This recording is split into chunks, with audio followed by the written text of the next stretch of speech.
Chers frères et sœurs dans le Seigneur, je vous salue cordialement au nom précieux et saint de notre bien-aimé Rédempteur Jésus-Christ.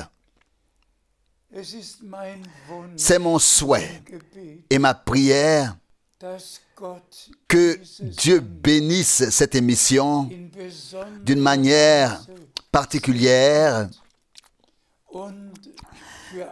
et qu'elle devienne une bénédiction pour tous. Et ma prière va aussi à tous les traducteurs du monde entier. Que Dieu vous bénisse et vous donne les mots justes dans votre langue.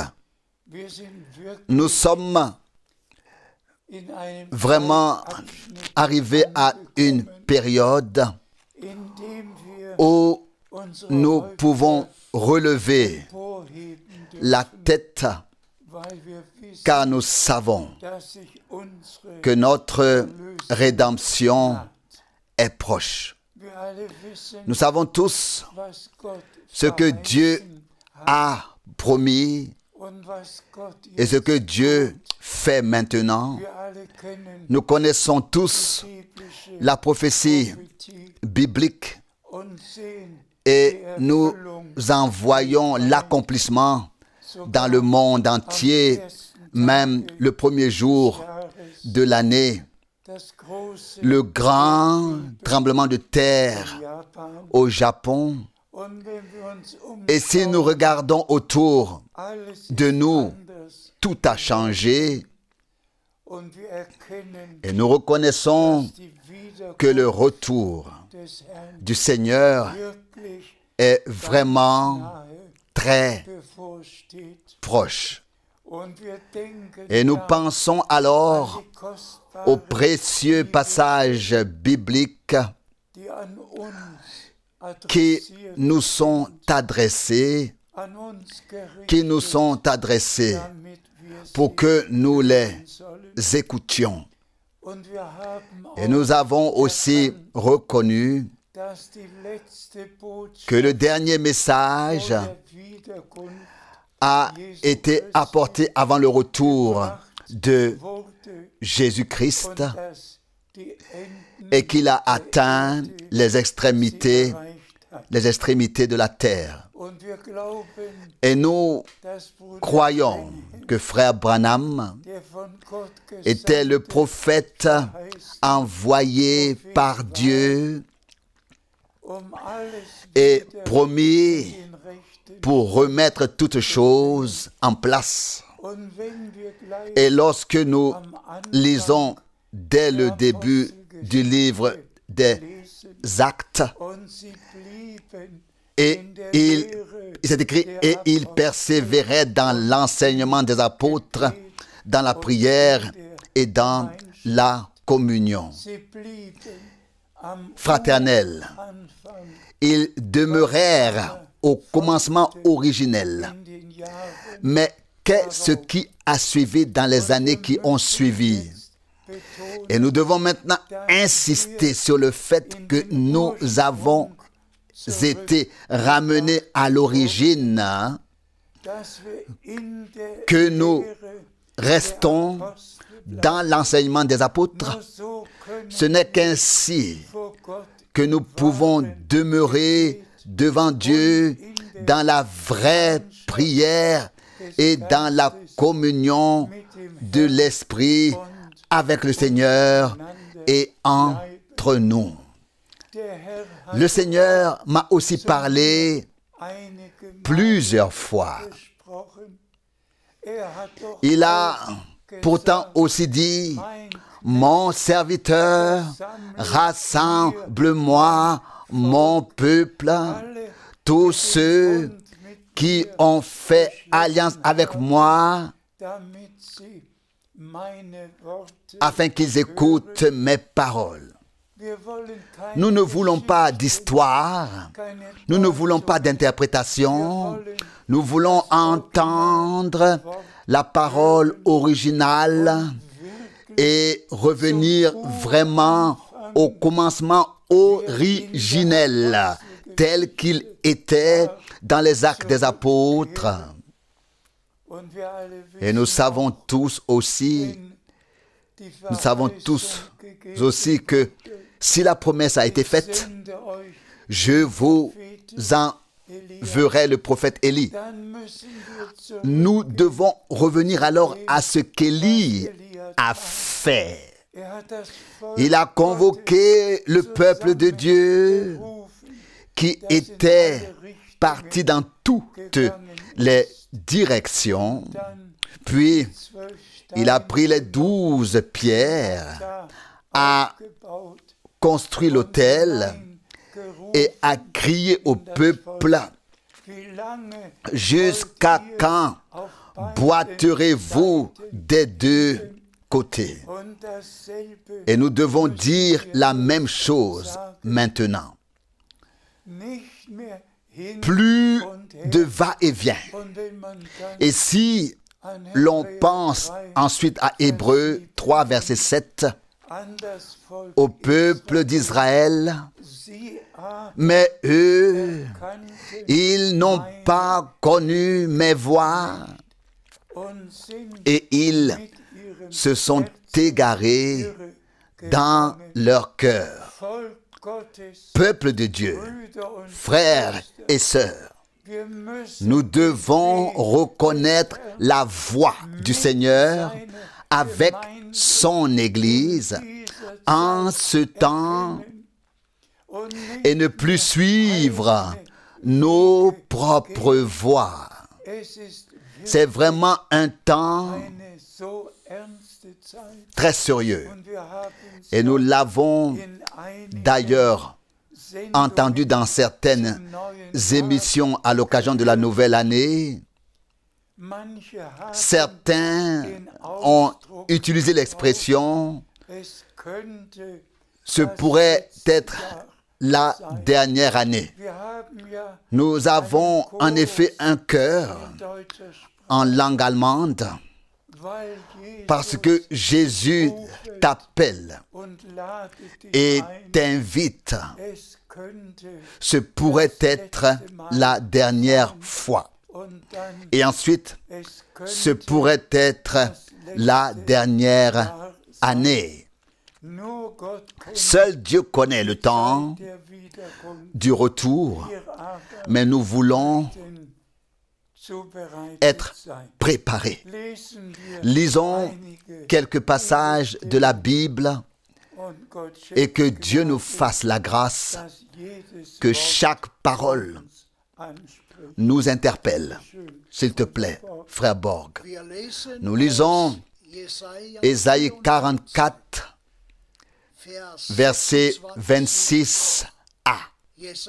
Ésaïe 44, la première partie du verset 26. Qui réalise la parole de ses serviteurs, qui accomplit le dessein annoncé par ses messagers. Amen. Qui réalise la parole de ses serviteurs, les prophètes. Dieu a fait prédire un plan de salut par les prophètes. Et il a pris la responsabilité d'accomplir tout ce qu'il a fait annoncer par ses prophètes. Poursuivons notre lecture. Nous lisons Actes des Apôtres, chapitre 20, verset 27. Actes des Apôtres, chapitre 20, verset 27. Car je n'ai pas manqué de vous annoncer tout le dessein de Dieu. Amen. Frère Branham n'a pas non plus manqué à son devoir. Il a eu le courage et même la tâche, le mandat de proclamer la vraie parole de Dieu. Et il en va de même aujourd'hui. Nous avons le message divin et en même temps la responsabilité divine de ne dire par ordre du Seigneur que ce que Dieu a dit dans sa parole. C'est pourquoi il est écrit: béni et saint celui qui entend les paroles de la prophétie de ce livre. Bénis nos yeux parce qu'ils voient, bénis nos oreilles parce qu'elles entendent. Seul celui qui est de Dieu entend la parole de Dieu. Et tous les autres entendent ce que les autres avaient à dire. S'il vous plaît, prenez cela au sérieux. Paul aussi a annoncé tout le conseil de Dieu. Et frère Branham a fait la même chose. J'ai fait la même chose. Au cours des 60 dernières années. Poursuivons notre lecture. Nous lisons Éphésiens 1, verset 9. Éphésiens 1, verset 9. Il nous a en effet fait connaître le mystère de sa volonté,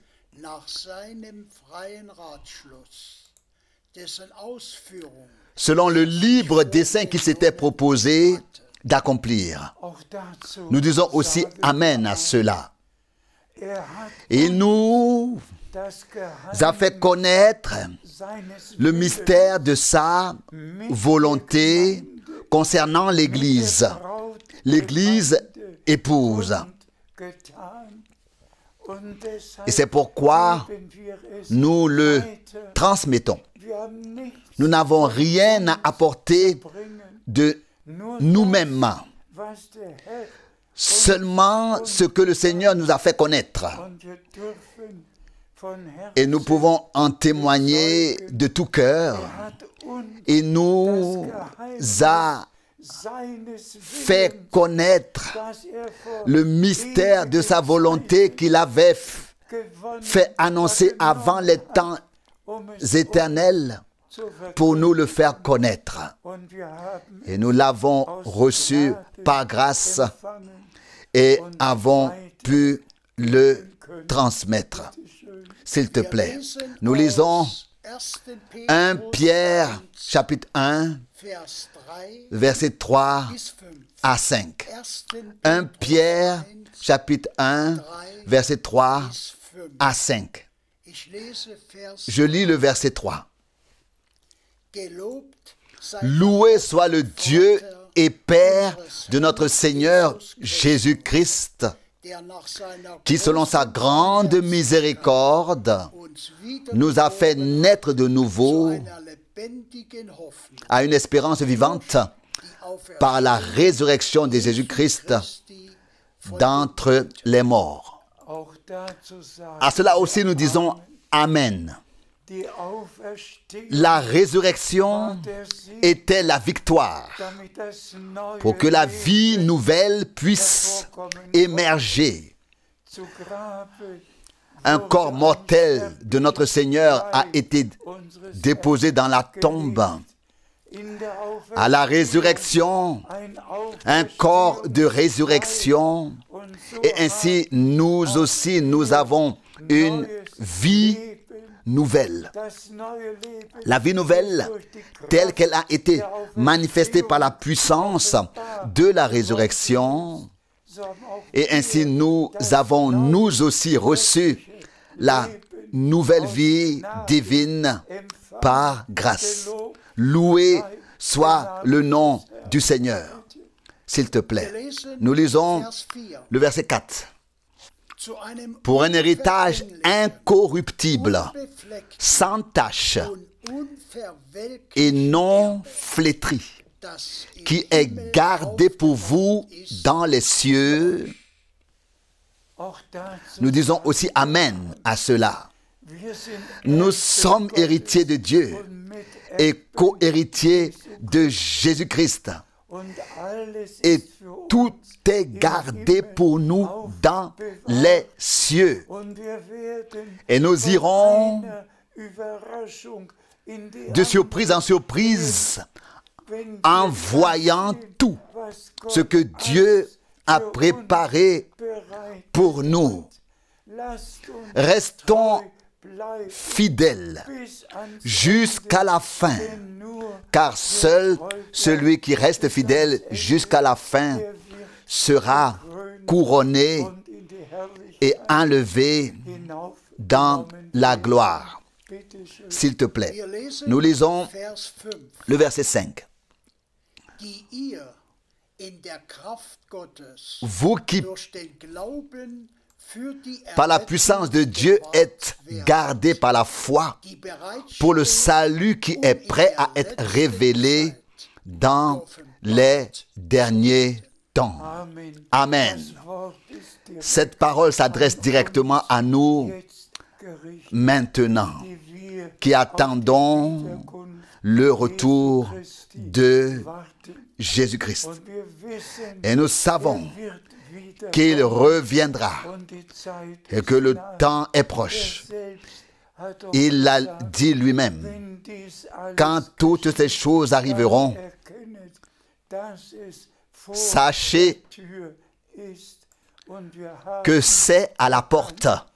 Et nous avons réalisé que nous vivons dans la dernière étape de la grâce et que le dernier message atteint tous ceux qui sont destinés à participer à la première résurrection et à l'enlèvement. Poursuivons notre lecture. Nous lisons Jean 3, verset 16. Jean 3, verset 16. Car Dieu a tant aimé le monde qu'il a donné son Fils engendré de lui seul, afin que quiconque croit en lui ne périsse point, mais qu'il ait la vie éternelle. Amen. Dieu nous a tant aimés, toi et moi, et même le monde, qu'il a donné son propre Fils, engendré par lui seul. Il est question ici de Golgotha. Et c'est là que Jésus-Christ, le Fils de Dieu, est mort. Pour tous les fils et toutes les filles de Dieu. Il a versé son sang, le sang de la nouvelle alliance, pour nous donner la vie éternelle, afin, après que nous ayons reçu et accepté le pardon et la grâce. Alors, oui, Dieu nous a tant aimés, toi et moi, qu'il a donné notre Sauveur pour qu'il meure pour nous. Nous sommes rachetés. Nous sommes devenus des fils et des filles de Dieu par grâce. S'il te plaît. Nous lisons de Romains 12, le verset 1. Romains 12, verset 1.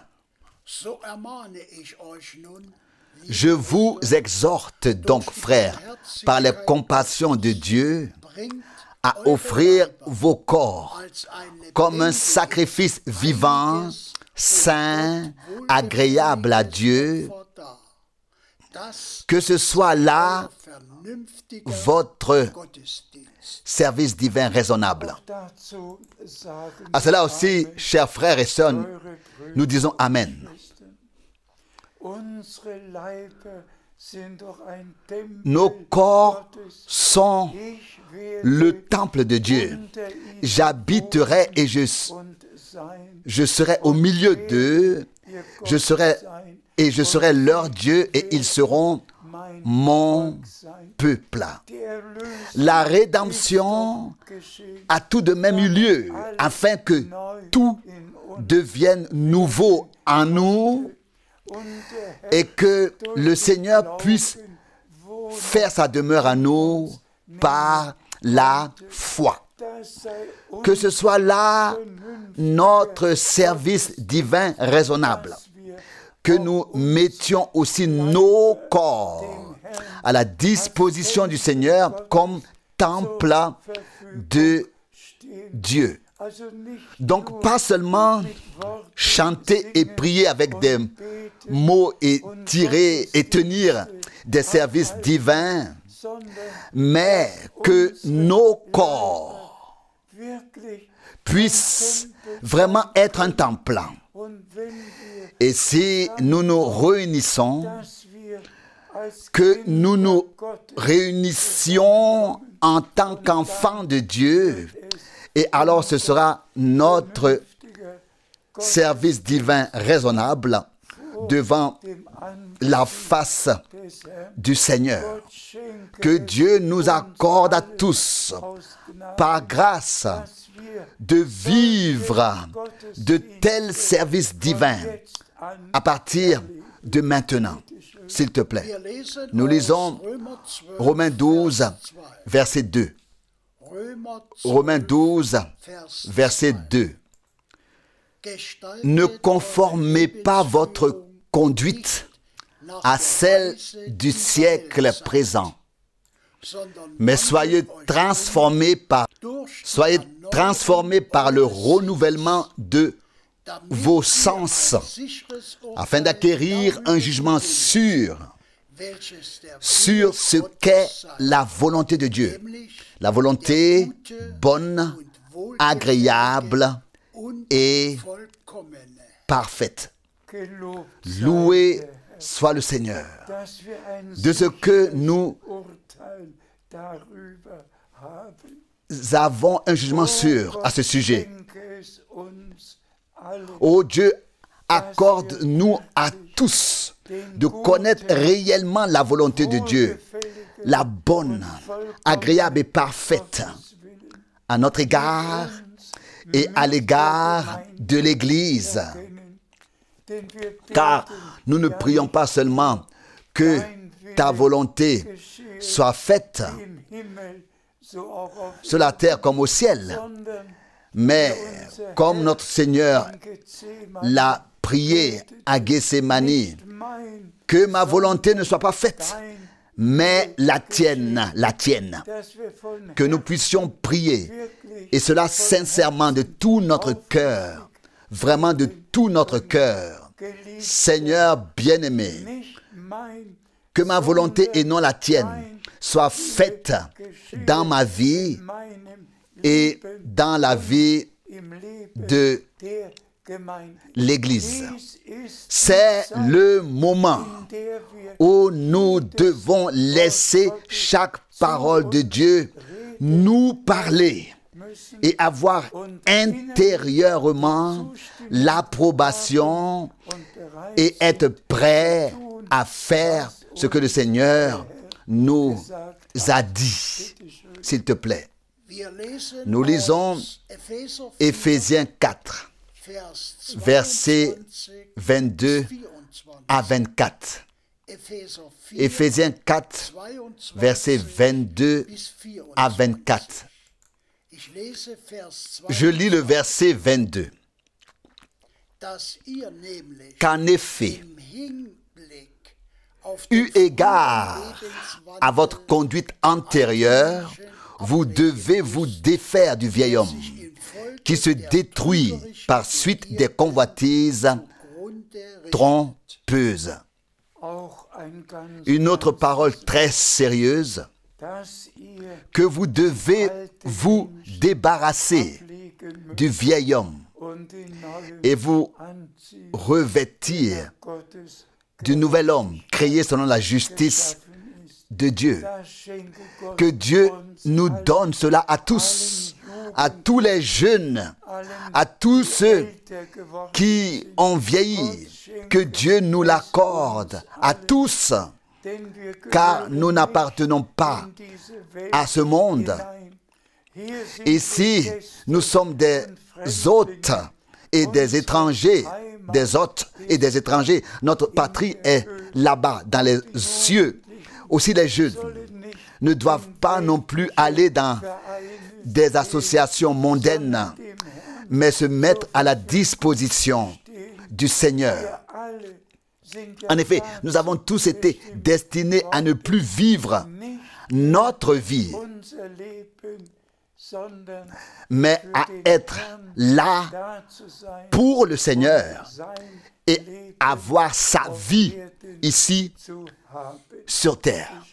Déjà, s'il te plaît, nous lisons les versets 23 et 24 maintenant. Que vous devez au contraire être renouvelés au plus profond de votre vie spirituelle. Verset 24, et de revêtir l'homme nouveau créé à l'image de Dieu dans la justice et la pureté véritable. Oh, ce sont des paroles si sérieuses. Et toujours le mot doit, le mot devez. Vous devez naître de nouveau. Vous devez revêtir l'homme nouveau. C'est un devoir divin, un impératif divin pour les croyants. Et c'est pourquoi nous remercions le Seigneur que l'apôtre Paul ait dû apporter de manière particulière, non seulement en enseignant, mais en avertissant sur les choses qui sont nécessaires, qu'il ait dû les inclure dans la prédication. Vous devez vous débarrasser du vieil homme et revêtir l'homme nouveau, créé selon la justice de Dieu. Et nous remercions le Seigneur de nous y aider. Il crée le nouveau. Nous devons nous débarrasser du vieux. Que le Seigneur soit remercié de ce que cela se passe. S'il te plaît, nous lisons Galates 5, versets 19 à 21. Galates 5, versets 19 à 21. Or, les œuvres de la chair sont manifestes, à savoir la fornication, l'immoralité, la débauche, l'idolâtrie, la sorcellerie, les inimitiés, les querelles, les jalousies, les disputes, l'égoïsme vulgaire, les discordes, les prises de parti, l'envie, l'ivrognerie, les excès de table et les choses semblables, et ainsi de suite. De ceci, je vous ai déjà dit et je vous le répète maintenant que celui qui commet de telles choses n'héritera pas du royaume de Dieu. C'est une parole très sérieuse. Ici sont énumérées 15 choses qui appartiennent au vieil homme et qui ne doivent pas être trouvées chez nous. Que nous regardions vraiment dans le miroir de la parole et si nous trouvons quelque chose sous le registre qui nous a été lu,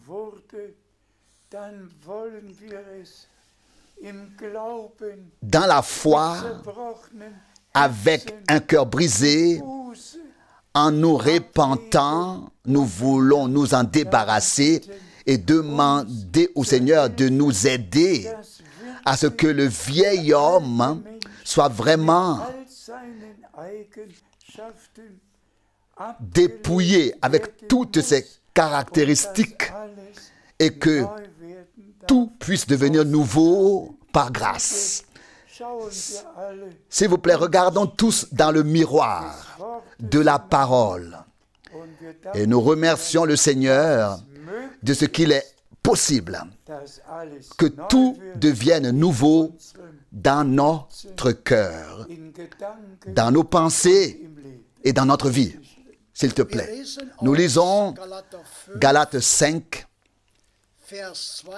versets 22 et 23. Galates 5, versets 22 et 23. Le fruit de l'esprit, au contraire, consiste dans l'amour, la joie, la paix, la patience, la bonté,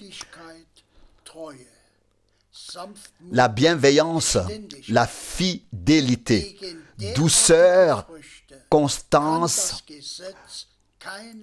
Donc la douleur, la constance, contre de tels fruits, la loi ne peut porter aucune accusation. Remercié soit le Seigneur, c'est tout simplement merveilleux que ici les vertus de l'homme nouveau soient énumérées et nous pouvons dire avec une approbation intérieure: Seigneur bien-aimé, c'est par grâce que ces choses sont entrées dans notre vie. Par le Saint-Esprit, le fruit de l'Esprit a été déposé en nous. Et laissez-moi mettre l'accent. Combien de personnes dans le mouvement de Pentecôte ont des dons de l'Esprit, mais elles n'ont pas les fruits de l'Esprit. Nous avons besoin des deux. Nous avons besoin des dons de l'Esprit, mais surtout des fruits de l'Esprit. Car nous lisons ce que notre Seigneur a dit de ceux qui viendront et diront: n'avons-nous pas en ton nom prophétisé, chassé des démons et fait telle ou telle chose? Matthieu 7, verset 22. Et le Seigneur leur dira: je ne vous connais pas, éloignez-vous de moi. Il peut dire cela aux porteurs de dons parce qu'ils n'ont pas eu le fruit de l'Esprit. Et donc, frères et sœurs bien-aimés, que les fruits de l'Esprit se manifestent en nous et que les dons soient intégrés dans l'amour de Dieu qui est le premier à être appelé le fruit de l'Esprit. L'amour de Dieu. Et nous revenons à cette parole. Dieu a tant aimé le monde. Tout ce qui est divin est enchâssé dans l'amour divin. Et c'est pourquoi ce que Dieu fait maintenant dans l'accomplissement doit être fait dans l'amour divin, et cela en ceux en qui la parole s'est réalisée. S'il te plaît, nous lisons Romains 8, verset 11. Romains 8, verset 11. Et si l'esprit de celui qui a ressuscité Jésus d'entre les morts habite en vous, celui qui a ressuscité Christ d'entre les morts rendra aussi la vie à vos corps mortels par son esprit qui habite en vous. Remercié soit le Seigneur. Par son esprit qui habite en vous. Donc, pas seulement une onction, pas seulement une bénédiction, mais par l'Esprit de Dieu qui habite en vous. Nous remercions le Seigneur Dieu pour cela, comme nous l'avons déjà souligné auparavant. Nous sommes le temple de Dieu. Nous sommes le corps du Seigneur. Nous sommes l'Église des premiers-nés. Et le Seigneur veut se manifester en nous et à travers nous. Et donc, nous remercions le Seigneur pour ces avertissements et nous remercions le Seigneur d'avoir parlé un langage aussi clair avec nous. Et nous remercions le Seigneur de nous avoir donné un cœur qui reçoit, qui accueille vraiment dans la foi et qui fait dans l'obéissance ce que le Seigneur nous a commandé. S'il te plaît, nous lisons Romains 5, verset 5. Romains 5, verset 5. Mais l'espérance ne conduit pas à la déception, parce que l'amour de Dieu a été répandu dans nos cœurs par le Saint-Esprit qui nous a été donné. Encore une fois, nous disons merci au Seigneur. L'amour de Dieu est répandu dans nos cœurs par le Saint-Esprit. Par le Saint-Esprit. Comme nous l'avons souligné, ce ne sont pas seulement les dons, mais les fruits de l'Esprit qui doivent être manifestés. Ce n'est pas à leurs dons que vous les reconnaîtrez, mais à leurs fruits.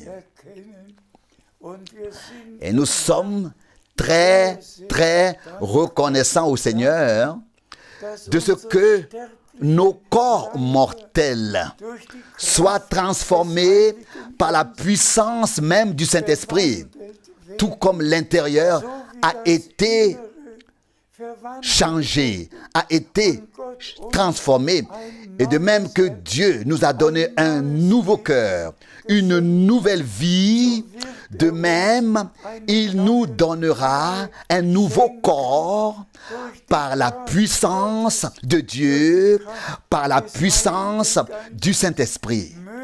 Puisse-t-il arriver, chers frères et sœurs, qu'une telle effusion puissante de l'Esprit Saint ait lieu, que nos cœurs débordent. Je le demande au nom de Jésus-Christ, que Dieu le fasse en nous, afin que la différence soit manifeste entre ceux qui ont trouvé grâce auprès de Dieu et ceux qui ne font que parler de la grâce. Que la différence soit révélée entre ceux qui croient et servent vraiment Dieu et ceux qui se contentent de dire « nous croyons et nous servons ». Qu'il devienne évident que les promesses divines se sont réalisées en nous et que nous vivons personnellement l'accomplissement des promesses, comme cela a déjà été souvent souligné, que Dieu accomplira à travers nous tout ce qu'il a promis. Je suis simplement submergé par la foi et je sais que le Seigneur achèvera son œuvre. S'il te plaît. Nous lisons encore 1 Corinthiens 15, versets 51 et 52.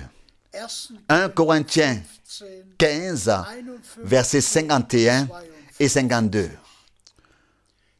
Voici que je vous dis un mystère.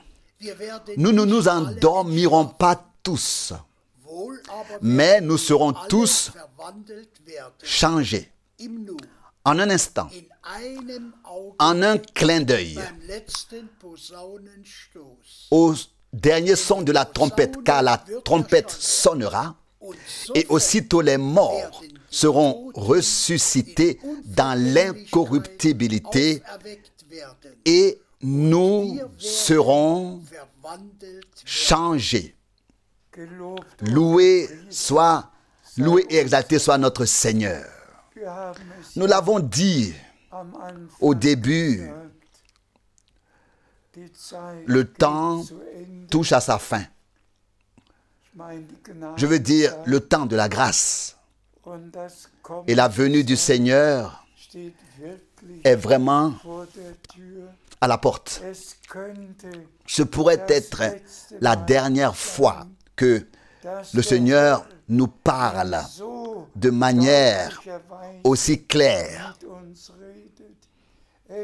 Ce pourrait être la dernière année au cours de laquelle le Seigneur accomplira les dernières promesses. Personne ne connaît le jour et l'heure, mais nous avons tous compris cela. Dieu le Seigneur a envoyé frère Branham avec le message de la parole qui précéderait la seconde venue de Christ. Et nous l'avons souligné dans la dernière émission, Matthieu 24, 14 et Apocalypse 14, verset 6. Le message éternel du salut a été prêché à toutes les nations en témoignage. Et alors viendra la fin. C'est ce qu'a promis notre Seigneur. Il n'y aura plus de messagers ni d'autres messages. C'est le dernier message, la dernière invitation, le dernier appel. Venez à moi, vous tous qui êtes fatigués et chargés, et je vous donnerai du repos pour vos âmes. Le Seigneur appelle les derniers à la repentance. Le Seigneur appelle les derniers, ceux qui font partie de l'Église épouse. Il les appelle maintenant à sortir. Et si le nombre est complet, la parole que nous venons de lire s'accomplira.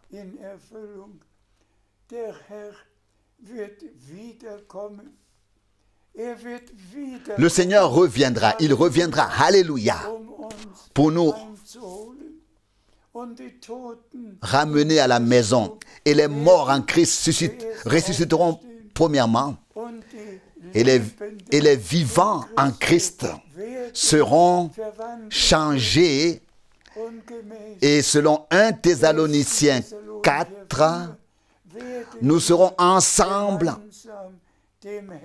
emportés dans les airs à la rencontre du Seigneur. Aujourd'hui, ce sont des paroles de Dieu qui sont écrites. Demain, elles seront peut-être déjà devenues une réalité divine.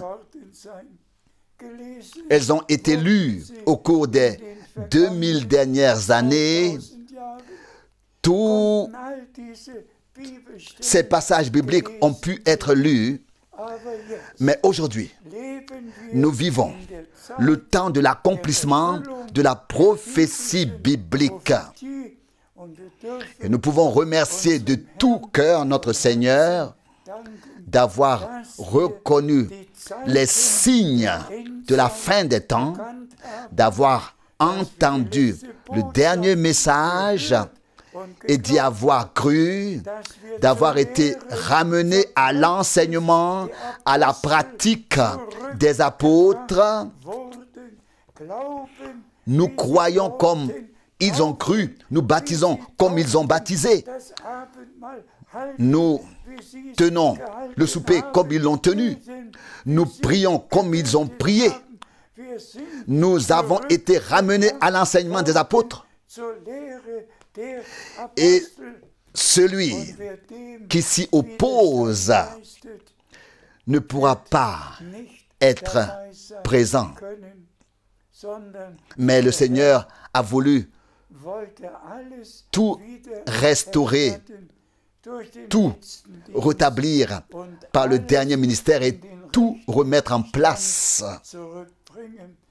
Nous avons en effet énuméré tous les passages bibliques, que ce soit Matthieu 17, versets 10 et 11, ou Malachie, et tous les passages bibliques, y compris Actes des Apôtres, chapitre 3. Nous avons proclamé tous les passages bibliques, et tous ceux qui sont de Dieu croient et participent à ce que Dieu fait actuellement. Disons-le encore une fois, ce que nous avons lu dans les deux premiers passages bibliques. Le Seigneur qui a fait connaître son dessein par ses prophètes laisse son dessein s'achever en notre temps. En notre temps. Et c'est par grâce que nous pouvons voir, croire et vivre tout cela. Puisse cette année être une année de salut, une année bénie, bénie en profondeur par Dieu en chacun de nous. Que la bénédiction du Dieu Tout-Puissant repose sur tous les traducteurs, sur tous les frères qui transmettent la nourriture spirituelle et annoncent la parole révélée, et sur tous ceux qui, dans toutes les langues, l'entendent, la croient et en vivent la préparation. Croyez-le bien. À son retour, le Seigneur trouvera une épouse sans tache, sans ride. S'il vous plaît, faites en sorte d'être présents. Soyez tous bénis dans le saint nom de Jésus. Alléluia. Alléluia. Amen. Amen.